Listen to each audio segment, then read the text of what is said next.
ఇది ఒక రికార్డు కాదు, ఆల్ టైమ్ రికార్డ్ అని సభాముఖం మీకు తెలుపుతున్నా. ఇది తెలుగుదేశం పార్టీ కార్యకర్తల నాటు దెబ్బ. జెండా బీకేస్తా అన్నారు, వాళ్ళు ఇప్పుడు పార్టీ కార్యాలయానికి టూలెట్ బోటు పెట్టుకుని పారిపోయే పరిస్థితి. పార్టీ లేకుండా చేస్తా అన్నారు, అడ్రస్ లేకుండా పోయే పరిస్థితి. వై నాట్ 175 అన్నారు, ప్రజలు ప్రతిపక్ష హోదా కూడా ఇవ్వని పరిస్థితి.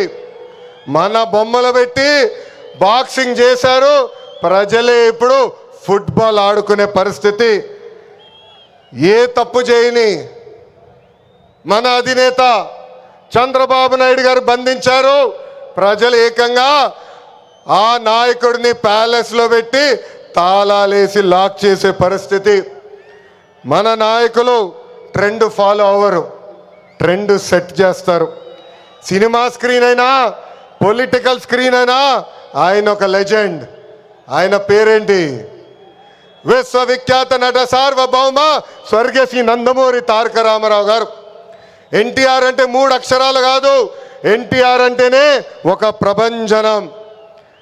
ఆయనే రాముడు, ఆయనే కృష్ణుడు, ఆయనే భీముడు, ఆయనే అర్జునుడు, ఆయనే కర్ణుడు, ఆయనే ప్రజల గుండెల్లో దేవుడు. మనకి ప్రతిపక్షం కొత్త కాదు, మనకి అధికారం కొత్త కాదు.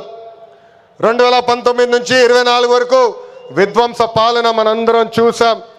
ప్రశ్నిస్తే కేసులు, నా పైన కూడా 23 కేసులు పెట్టారు.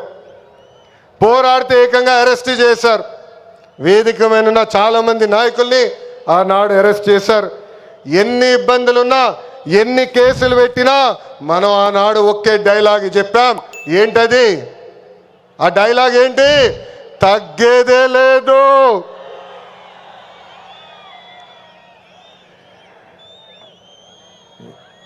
మనందరం చూసాం, ప్రత్యర్థులు దాడి చేసినా, తొడగొట్టి మీసం మిలేసిన అంజిరెడ్డి తాతనే మనందరికీ దమ్ము.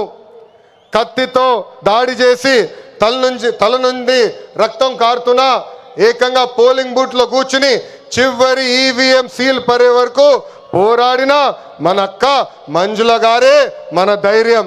కత్తి మెడపై పెట్టి వాళ్ళ నాయకుడికి ఒక్కసారి జై కొట్టమంటే జై చంద్రబాబు నాయుడు, జై తెలుగుదేశం అని ప్రాణాలు కోల్పోయిన తోట చంద్రయ్య మనందరికీ స్ఫూర్తి. వేదికమైన ఉన్నారు, పార్టీ కోసం పోరాడి ఆనాటి పాలకులు వ్యతిరేకంగా మాట్లాడినందుకు ఆయన కన్ను పొడిచి కంటి చూపు పోయినా జై తెలుగుదేశం మన గాంధీ గారే ఈరోజు మనందరి సత్తా. తల్లిని చెల్లిని మెడబట్టుకుని బయటికి ఎంటేసింది ఎవరు? ఎవరు? సొంత బాబాయిని లేపేసింది ఎవరు? జే బ్రాండ్లు అమ్మి పేదల రక్తం దాగింది ఎవరు? బల్ల కింద ఉన్న ఎర్ర బటన్ నొక్కి ప్రజల్ని బాధింది ఎవరు?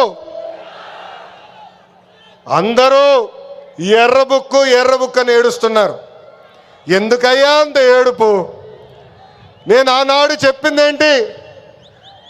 ఎవరైతే చట్టాన్ని ఉల్లంఘించి ప్రజల్ని, కార్యకర్తలు ఇబ్బంది పెట్టారో చట్టపరంగా వాళ్ళపైన యాక్షన్ తీసుకుంటానని నేను చెప్పా. ఈరోజు ఎర్ర బుక్ కాదు కదా, ఎర్ర రంగు చూస్తేనే వణికిపోయే పరిస్థితి వస్తుంది.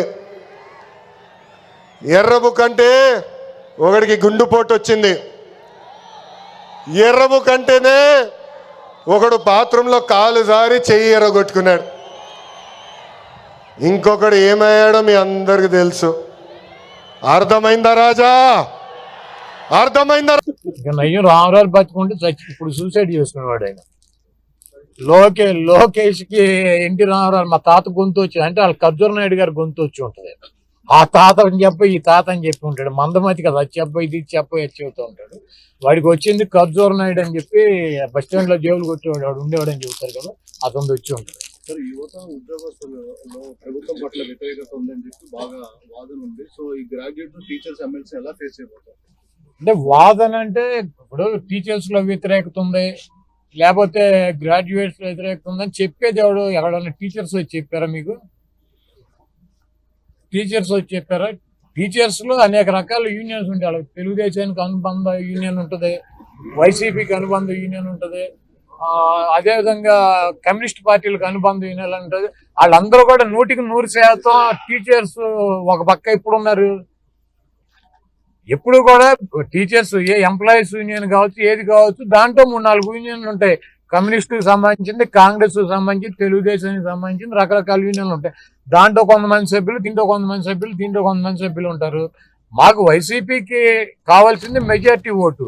మాకు కావాల్సినటువంటి మెజారిటీ ఓటుకి కావాల్సినటువంటి బలం మాకుంది. 100% ఓట్లేమి మాకు రావు కదా. అలాగే విద్యావంతుల్లో కూడా 100% ఏ పార్టీకి రావు. ఏ కులంలో కావచ్చు, ఏ ఊళ్ళో కావచ్చు, 100% మాకు ఎంత బలం అయితే కావాలో 50% పైన మాకు ఆధిక్యతతో గెలుస్తాం.